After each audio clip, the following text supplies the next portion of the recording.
Nueva Jerusalén.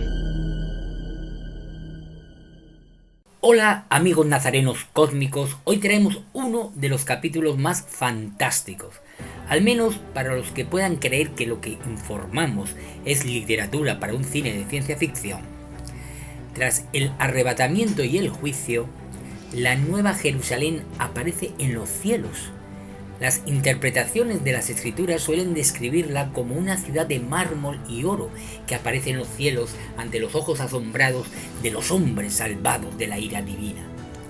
Eso, nos disculpan, sí es digno de un guión de Steven Spielberg, pero todo es válido porque lo que importa en estos tiempos de finales de los tiempos, como siempre decimos, es que puedan rescatar de sí mismos la conciencia que son.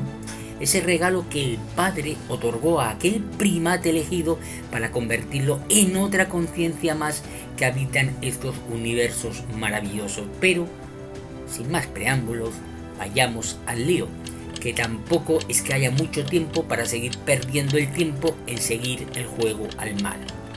Lo que no nace, no crece. Lo que no está llamado a ser rescatado, no lo será. ¿Cuántos tuvieron la dicha de tener de cerca al encarnado de los cielos, Jesús de Nazaret? ¿Y cuántos miraron a otra parte cuando lo crucificaron? Peor aún, ¿cuántos escucharon su mensaje del reino de los cielos y luego lo traicionaron?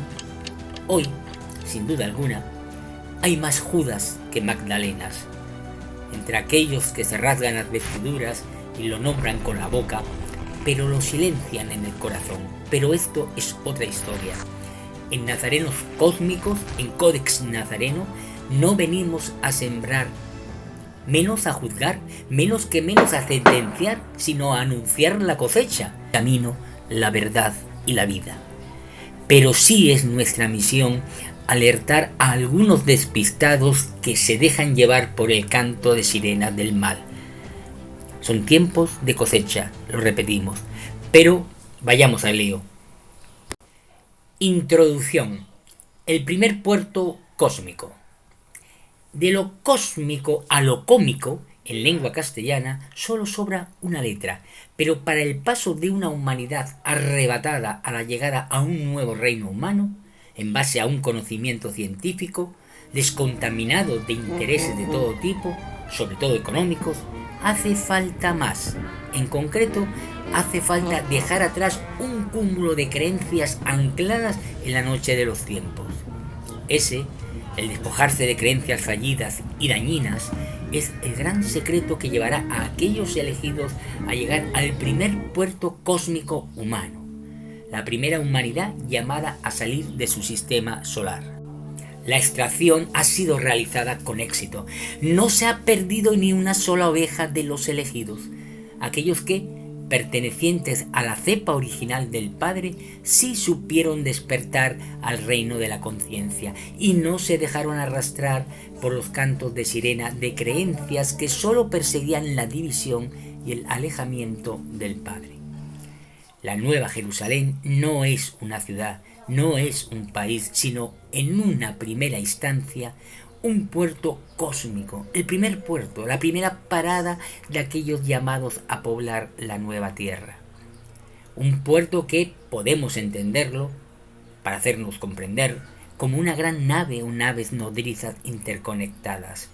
El arca o las arcas que albergará a los extraídos llegadas de los cielos. La tierra se purifica de los golpes recibidos por la mano del hombre y de los cambios geológicos internos y llegados del espacio que sucederán en aquellos días finales. Nada hay extraño. Los astros planetarios nacen y se transforman como cada ente en este universo. 1,61803398 ad infinitum. La realidad del universo es matemática. Lo intuyó Pitágoras, Newton, Galileo y tantos otros en la época moderna de esta última humanidad. Pero también se puede rastrear este conocimiento en el Evangelio de Juan, cuando detalló en el conocido como libro de las Revelaciones, el Apocalipsis, a la Nueva Jerusalén como un cubo de 12.000 pies por cara. Un cubo perfecto. ¿Qué son las matemáticas sino la forma en que la existencia se ordena más allá de las palabras? Entre la infinidad de números y relaciones posibles hay números divinos, relaciones, proporciones y frecuencias que nos acercan a Dios. Un orden matemático que no responde al caos, sino al propósito de la intención de aquella fuente original, el Padre viviente, la primera intención. Jesús de Nazaret, repetimos, por si no hubiera quedado claro en lo dicho en los capítulos precedentes, es un enviado de los cielos, unos cielos que ya conocen el misterio de Dios, enviado para superar el caos que el mal sembró en aquella cepa que unas huestes del Padre eligieron para sembrar en ellas la conciencia. Jesús no vino a crear ninguna divinidad, menos que menos a autonombrarse Dios al estilo de la religiosidad imperante, y que dio, posteriormente, tras varios siglos de luchas intestinas por comprender el mensaje y naturaleza de Jesús, a una nueva religión, el cristianismo, como heredera de la divinidad judía. Pero no olvidemos, el Dios de Jesús no es el Dios que el judaísmo y cristianismo proponen, pero esto es otra historia. Jesús vino a despertar conciencia, porque el juego se acaba, el experimento llega a su final. No llega al final ni la conciencia implantada, ni la vida, ni la materia, ni la energía. Solo el juego en esta última humanidad. Quien gane la partida,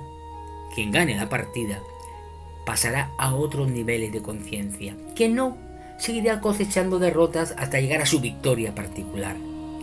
Nadie, mucho menos creencia alguna, te ayudará a alcanzar esa victoria.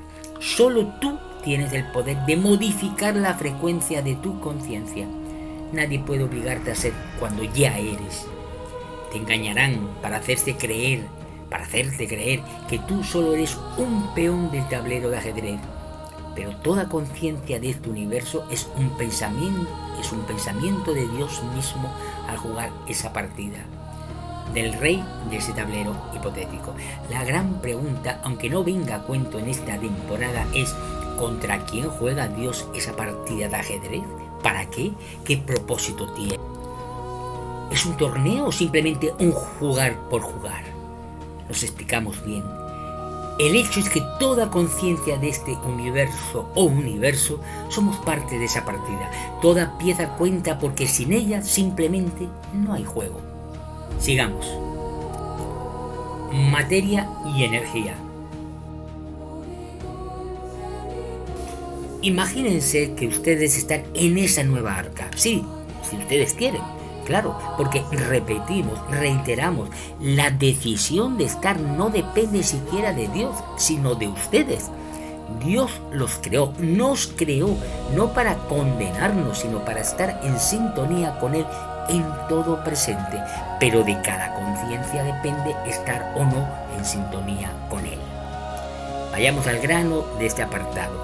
Imagínense, por muchas películas que hayan visto de Steven Spielberg o de otros tantos directores del género, o por mucho que hayan leído del género, erradamente llamado de ciencia ficción, imagínense, decimos, estar delante de unos seres, algunos de los cuales serán aquellos que comenzaron el experimento con aquel primate elegido. Unos seres que serán los encargados de ajustar no solo la biología humana a los nuevos periodos y a los nuevos espacios, sino de ponerles al día de los conocimientos científicos e históricos mínimos necesarios para entrar al club de las conciencias bajo el manto de Jesús de Nazaret. Sí, la ciencia alcanzada por el hombre en esta época solo es un preámbulo de lo que comenzarán a saber en los nuevos tiempos, en la Nueva Jerusalén.